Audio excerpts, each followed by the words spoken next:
Hey, this is Evil Dead Fan 102, back with more Let's Play Kirby's Epic Yarn, and with me we have 3 co-commentators. I'm still here! I'm Mr. Gamify. Hi, I'm G Featherfan 1312. At this time, we still cannot see the game. Hooray! Protection. This is a video game that I like to play sometimes, because it's a Kirby game. It's Kirby. Kirby's basically the best everything ever. Oh, this time we have someone that actually played this game. Yeah, because last time it was RC and Bond of a Mad who don't know Kirby as much. I am a Kirby master. Yeah, you said that, so what is EDF doing right now? Yeah. Well, that's the problem. I'm not an EDF master. I'm just a Kirby Well, master. I'm pretty sure right now he's doing commentary on the video. Yeah. So you're really bad at this game. This was a game. It's loading screen, that's what's happening. So I guess what topic I can bring up, since you're the biggest fan of Kirby, Yes. what's your favorite and what was your first Kirby game? My favorite Kirby game is Kirby and the Amazing Mirror for the Game Boy Advance. You see, that one had a Metroidvania-style level setup, so you could go to any world in any order. This meshes very well with Kirby's ability to copy abilities, as depending on what ability you had at any point in time, that would determine what pathways you'd be able to take. It was a very nice idea, and it basically epitomizes one of the main things about the Kirby series, is that it's easy to beat, but it's hard to 100%. Because with the big world, there were there were a lot of treasure chests that had a ton of stuff in them, including spray paints to make Kirby different colors. It had maps so that you could see the areas easier. It had music so that you could play music. And He's trying to make people like the game. yeah, it was just a really great experience. And what made it even better is the fact that it had multiplayer, and basically you could have up to 4 people running around the giant maze of a world independently or together, and it was really awesome. And then my first Kirby game was both Kirby's Adventure and Kirby's Nightmare in Dreamland. And Kirby's Nightmare in Dreamland is the Game Boy Advance remake of Kirby's Adventure.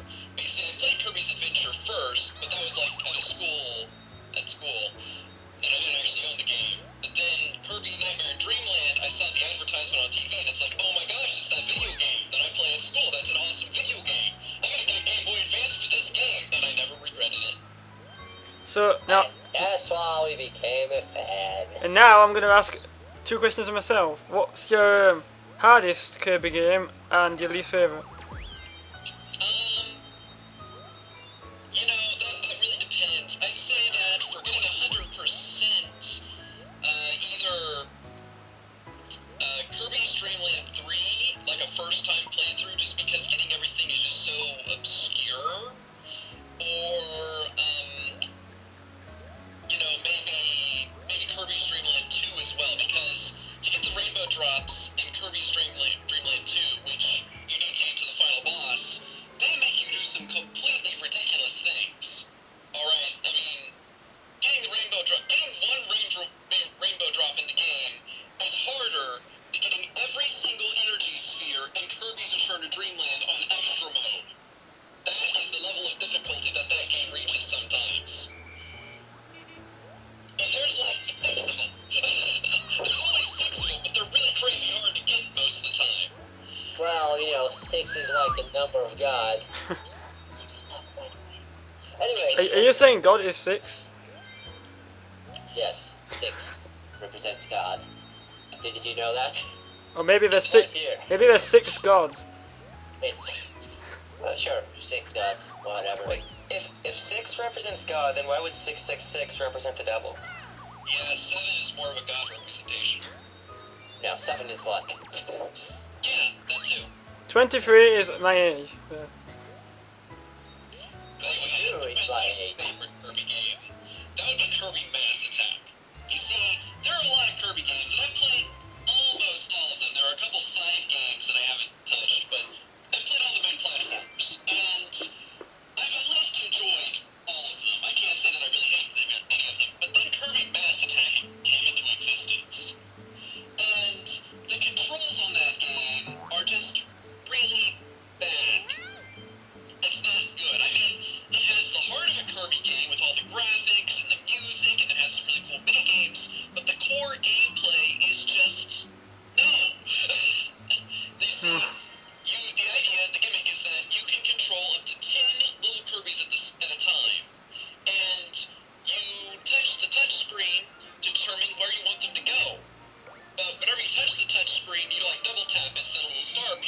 run toward the star. But once one Kirby touches the star, they all stop. Meaning that usually if there's like running from crushers or enemies or something, they'll stop short of where you actually want them to go.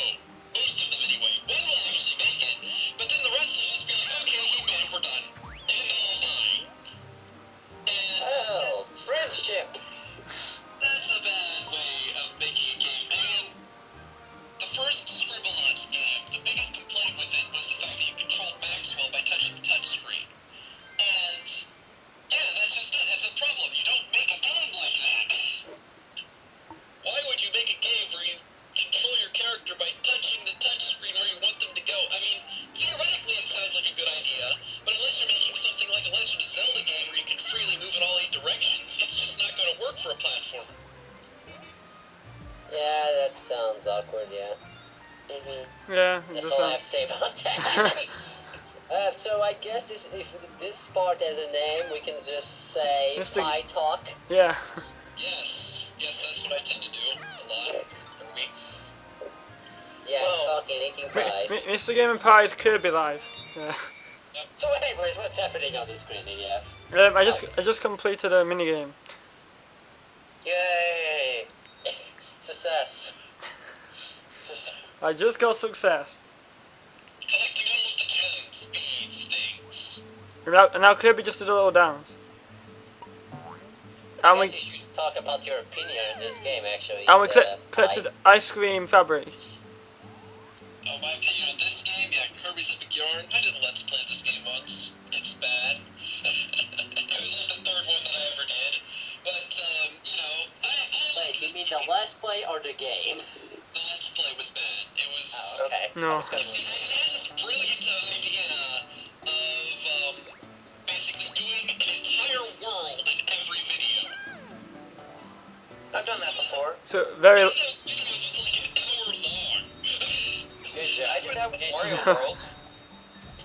That was a horrible That's why I idea. have videos. I did that with Size Matters. But no, And seriously, I as just for the game, that same concept for Luigi's Mansion. I'm playing as Dolphin. oh yay, the Dolphin is fun. Yeah. Kirby's Epic Yarn has a lot of creative ideas. I mean, it's got the cool transformations, it's got the great art style, it has all the collection, it has the very core Kirby mechanic of easy to beat but hard to 100%. Yeah, I have to And admit. it's a good game. I liked it. My favorite Kirby game. One thing I didn't like about it is I didn't really like the train, but that was just because I didn't like the motion of it. It also happens to be the first Kirby game I ever played, so... I'd say it's a best game for beginner gamers, I'd say. Definitely. Well, then again, Kirby games were made for beginner games to begin with. Yes, but if I'm a beginner within the Kirby series, this one is definitely designed for that. Well, it's very easy in general, like without 100% in it, because you can't die. But it's hard to get all gold and. Level, particularly that one level, the ice level, with the monster truck transformation. You know which one I'm talking about? I think I saw that once. Yeah, I remember that level. That level is really hard to get the gold medal on. I mean, most levels I got a gold medal on like my first or second try, but that one it took me like a lot. I was just going on for, I'd say maybe an hour or two. It's like, oh my gosh, why can't I get the gold on this thing? There was one level that I've not actually been able to get gold on, and it was one where you keep changing transformations. Was it? Isn't it hard to get the gold medal on all the monster truck levels? No, I'd say it's just that one, the ice one. Then again, I'm also bad at getting the gold medals and 100% in that game, so... I've got up to 96%, so. I've got 100%. I got I've never that attempted a Kirby game and I've never beaten a Zelda game. But you're the Kirby master, so of course you got 100%. Yes. So you are 100% every Kirby game, Pie? Almost. I kind of quit Kirby's Dream Land 3 because I just sort of got bored of it after a while. But, you know, I guess I can go back and do that one sometime. Another one that I haven't 100% in is actually a very difficult one. It's Kirby Canvas Curse. You see, that one has a lot of these bonus games test your abilities with the various combi abilities of the game, and they can get very difficult. And basically, you have to go through a course within a certain amount of time while using only one combi ability. That's what looks like one of the challenges in Kirby's Return to Dreamland. Yeah, it's a lot like that, actually. I just don't like The canvas adventure cards in general. here. So what's the easiest Kirby game to 100% in your opinion? The easiest Kirby game to 100% is Kirby Superstar. They're basically... Yeah, I can see why. That is, You see, out of all the Kirby games, that one is the least focused on collecting things. It's Most likely very because it's- combat heavy instead. yeah. It's also focused more in various games in one. It's like there's a bunch of them. Is it? Yeah, well, it's really more like... I'd say it's more like there's several storylines. Yeah, pretty much. Is it an easy game in general, or is it just easy to 100%? Personally, I think it's pretty easy in general, but, you know, I hear a lot of people have trouble with things like the True Arena and stuff. I never really had trouble with it, but, I don't know. I guess it's hard. I guess it's hard. A Kirby game being hard, what? I've only played this one and Return to Dreamland, which is Kirby's Adventure Wii for me. Yeah, Kirby's Return to Dreamland, that's a very fun one. I did a Let's Play of that one, and it's popular. Again, It's I don't popular, okay. It doesn't suck. It's So my it's best. popular. It has 10 views in each part. What do you mean by popular? No, I'm serious. It has, like, some of those episodes have several thousand, like, over 10,000, maybe even 20,000 views, but Yeah, that's a good amount. I don't know. My- I think I've got a lot of That's a good amount. That's a great amount. When did you do that? When did you do that game, rather? Well, the secret behind me getting so many views is something that I don't think I'll ever do again. But basically, I started the Let's Play the day it came out. Ah, fair enough. Okay, that's fine. So, and the fact of the matter is that I actually did very well in terms of my gameplay. I mean, you know the Runaway guys? They did a Let's Play of Kirby's Return to Dreamland. I did better than the Runaway guys did. Well, they also can't work together for shit.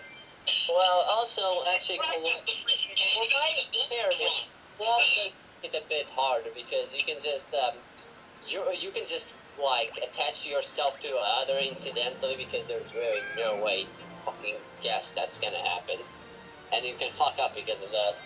But guys, they practiced the game. That's true. That's true. They did worse than I did whenever I never played the game at all. Well, to be fair, you were a Kirby Yeah. fan, so That's the same with me and when I did Sly 4. I saw LPs of people who have practiced the game before, and I was shouting at the screen because there was stuff that I figured out on the first try that they couldn't figure out when they've already practiced it. like what? I don't really remember, but I remember there was stuff like that. And same with, I hadn't played the Sly games before at one point for like 4 or 5 years, and then I knew exactly where most of the clue bottles were in the first game still. I play them all the time, but that's just me. Sly 4 is really bad when it's out this position. I don't want to do it anymore. As soon as I get to the one in level 3, I'm fucking done, because after that I can just get a map for that. Fuck yeah. Well, that's nothing to do with Kirby. Yeah, Kirby! It's like... You know, I was talking about why Kirby's Return to Dreamland, my run of that was good, but now, you see, I don't think it really holds up these days because, you see, it was my 4th Let's Play, so while my gameplay was very good, especially for whenever the game first came out, I didn't really know what I was doing for Let's Play still. And there were several times where, like, my capture card completely messed up, and, well, I just kept that in. Which these days I wouldn't do that, but back then, no, I did that. It's like you learn from your mistakes. So thank you everybody for being involved. Yeah, I've been Mr. Yeah, that was fun. I Bye. Bye bye everyone.